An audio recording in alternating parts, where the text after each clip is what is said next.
नमस्कार शेतकरी मित्रांनो, मी आपला मित्र तुषार पाटील ऑर्गॅनिक भारत स्वस्त भारतमध्ये आपलं स्वागत करतो. मित्रांनो, मी आज आलो आहे वैंदाणे गावात एकनाथ पाटील यांच्या शेतात. त्यांनी केळीचं पहिल्याच वर्षी नियोजन केलं आहे. जाणून घेऊया त्यांच्यासोबत त्यांनी मल्टीप्लायर तंत्रज्ञानासोबत वापर कसा केला आहे. थोडक्यात माहिती घेऊया. एकनाथजी नमस्कार. नमस्कार. आपलं पूर्ण नाव सांगा आणि गाव सांगा. एकनाथ हसरत पाटील, गाव वैंदाणे, तालुका जिल्हा नंदुरबार.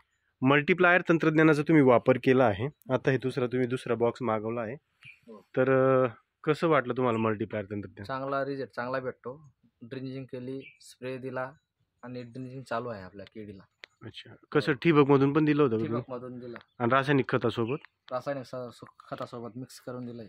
कसं वाटतंय की पीक पाहून लोक तुमचा प्लॉट पाहायला येतात, हो, काय सांगतात?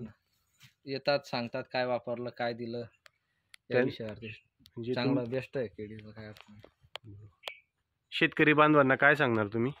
घ्यायला पाहिजे सगळ्या शेतकऱ्यांनी की अनुभवाच्या हिशोबाने चांगलं जमतंय. केळीचं पान पण मोठं आहे, खूप मोठं, हो, आणि डार्क हिरवं पण आहे. हो, हिरवंगार. मल्टीप्लायर तंत्रज्ञान हे याच्याविषयी तुम्हाला जर शेतकऱ्यांना थोडक्यात सांगायचं तर काय सांगणार तुम्ही? चांगलं आहे. पांढऱ्या मुळ्या जास्त वाढ करतात. टर्म चांगला बनला आहे आणि उत्पन्नाला बी चांगला जे आपलं निस्वाड आहे ती पण चांगली निघते. चालेल, धन्यवाद.